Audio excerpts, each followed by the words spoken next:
Mind fresh विचार में आपका स्वागत है। 9 संवत्सर की शुरुआत बीतते हुए वर्षों में एक नया अंक है। हमारी अपनी चुनौतियों का एक नया प्रसंग है। बात अपनी अपनी सोच की है और अपनी अपनी दृष्टि की है। बीत रहे साल की शाम से नए साल की सुबह तक रंग रंग मनाने वाले बहुतेरे हैं। पहले से ही बेसुध बेहोश लोग इन क्षणों में अपनी बेसुधी बेहोशी को और भी गाढ़ा गहरा करने के लिए नए नए जतन करते हैं।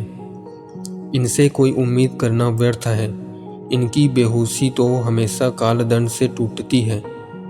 इस 9 संवत्सर में भी कुछ ऐसा ही होगा, लेकिन सभी तो ऐसे नहीं हैं। अनेकों ऐसे भी हैं जिनकी चेतना में चैतन्य का प्रकाश है, जो आने वाले घटनाक्रमों को पहचानने की और उनके अनुरूप स्वयं को तैयार करने की इच्छा रखते हैं। इनसे कहना है कि नए साल की नई सुबह में उगने वाले सूरज के उजियारे की पहली किरण हमारा साहस जगाने आई है, आने वाली चुनौतियों के बारे में चेताने आई है।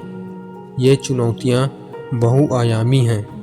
प्रकृति का परिदृश्य हो या फिर राष्ट्रीय राजनीतिक के दृश्य, सामाजिक सांस्कृतिक सीमाएं हों अथवा आर्थिक व्यावसायिक हलचलें, धर्म का जगत हो या आध्यात्मिकता का अंतर्गमन, कहीं का कोई भी कोना चुनौतियों से खाली नहीं है।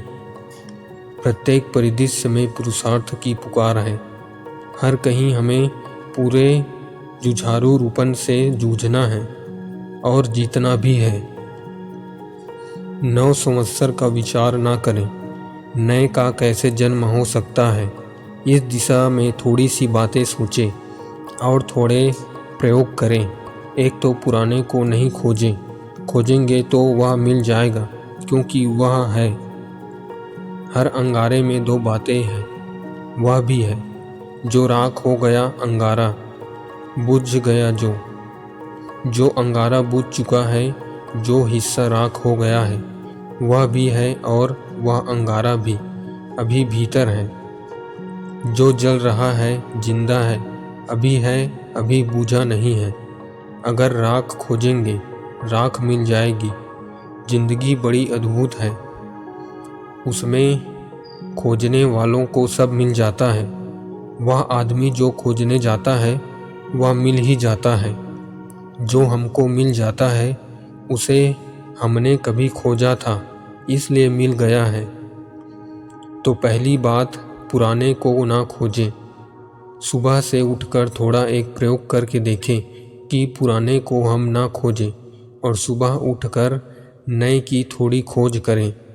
नया सब तरफ है, रोज है, प्रतिदिन है। नए का सम्मान करें, पुराने की अपेक्षा ना करें। हम अपेक्षा करते हैं पुराने की। हम चाहते हैं कि जो कल हुआ वह आज भी हो, तो फिर आज पुराना हो जाएगा। जो कभी नहीं हुआ वह आज हो, इसके लिए हमारा खुला मन होना चाहिए। हो सकता है वह हमें दुख में ले जाए, लेकिन पुराने सुखों से नए दुख भी बेहतर होते हैं, क्योंकि दुख नए होते हैं। उनमें भी एक जिंदगी और एक रस होता है। कुछ तो नया हो जाए।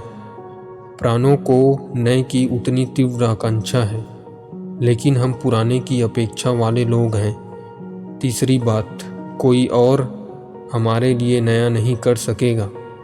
हमें स्वयं को ही करना पड़ेगा। ऐसा नहीं है कि हम पूरे वर्ष को नया कर लेंगे। एक एक कण, एक एक क्षण को नया करेंगे तो अंततः पूरा दिन, पूरा वर्ष भी नया हो जाएगा। एक एक क्षण हमारे हाथ से निकलता जा रहा है, जैसे रेत का दाना गिरता है रेत की घड़ी से, ऐसा एक एक क्षण हमारे हाथ से गुजरता जा रहा है। एक क्षण को नया करने की फिक्र करें। अगले क्षण का विचार मत करें।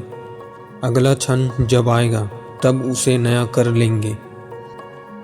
नए के इस मंदिर में थोड़ा प्रवेश उस परमात्मा के निकट पहुंचा देता है, जो जीवन का मूल स्रोत है, मूल धारा है। वहाँ जो एक बार डूब जाता है उस मूल स्रोत में, उसके लिए इस जगत में फिर पुराना रह नहीं जाता। फिर उसके लिए मृत्यु जैसी चीज ही नहीं है, क्योंकि यहाँ पर कुछ मरता ही नहीं है। फिर उसके लिए बूढ़े जैसा कोई मामला ही नहीं। तब उसके लिए वृद्धावस्था भी एक नई अवस्था है जो जवानी के बाद आती है। तब उसके लिए मृत्यु भी एक नया जन्म है जो जन्म के बाद होता है। तब उसके लिए सब नूतन के द्वार खुल जाते हैं। अंतहीन नए के द्वार हैं, लेकिन हमने सब पुराना कर डाला है। उसमें नए के झूठे स्तंभ खड़े कर रखे हैं, लीप पोत कर खड़े कर रखे हैं कि ये नए दिन, यह नया संवत्सर, यह सब बिल्कुल धोखा है जो हम खड़ा किए हैं। लेकिन सुखद है, क्योंकि इतने पुराने को झेलने में सहयोगी हो जाता है और ऐसा लगता है कि चलो अब कुछ नया आया, अब कुछ नया होगा। ऐसा कभी नहीं होता है। अब कितने मित्र नए संवत्सर पर एक दूसरे को शुभकामनाएं देंगे। इन मित्रों को पिछले संवत्सर भी उन्होंने शुभकामनाएं दी थी। फिर हम शुभकामनाओं को बड़े सरल मन से ग्रहण करेंगे, तो सरल मन से उनको दान प्रदान भी करेंगे, जानते हुए कि यह सब व्यर्थ है, इसका कोई अर्थ नहीं। हम एक ही बात कह सकते हैं कि हमने इतने वर्ष पुराना कर डाला, तो नए वर्ष पर हम ख्याल रखें कि अब फिर वही ना करें तक किया है। इसको फिर वापस पुराना ना कर डालें, इसे नया करने की कोशिश करें। अगर यह नया हो गया तो प्रतिदिन नया हो जाता है। प्रतिदिन नव संवत्सर का आरंभ है। पुराना टिकता ही नहीं, बचता ही नहीं, सब बह जाता है। लेकिन हम ऐसे पकड़ते हैं पुराने को कि नए को होने के लिए अवकाश नहीं रह जाता है। अगर हम अपने मन की खोजबीन करें तो सब तरफ हम पुराने को इतनी जोर से पकड़े हुए हैं कि नए के लिए जगह कहाँ है। नया कहाँ से आए? हमारे घर में, हमारे चित्त में नए की किरण प्रवेश कहाँ से करें? उधर अवकाश की ज़रूरत है, वहाँ जगह की ज़रूरत है, तभी वहाँ से नया आ सकता है। हमारे भीतर सदा नया पैदा हो सके, ऐसी परमात्मा से प्रार्थना करें। नव संवत्सर का संदेश यही है कि कोरा वाद विवाद निरर्थक है। कल्पना नहीं, कर्म करना चाहिए। नकारात्मक निराशा नहीं, सकारात्मक साहस चाहिए। परस्पर की जाने वाली निंदा नहीं, प्रोत्साहित करने वाली पारस्परिक प्रशंसा ही हमारे पुरुषार्थ को प्रज्वलित करेंगी। विभाजित करने वाली, खंड खंड में हम सबको बांट देने वाली भेद बुद्धि की नहीं, बल्कि हमें हम सबको अखंड, सशक्त, राष्ट्रव्रती, मानवता परायण बनाने वाली विचारधारा और विचारशीलता चाहिए। आज के लिए बस इतना ही। आशा करता हूँ कि आपको इस वीडियो में बहुत कुछ सीखने को मिला होगा। मिलते हैं अगली वीडियो में। राधे राधे।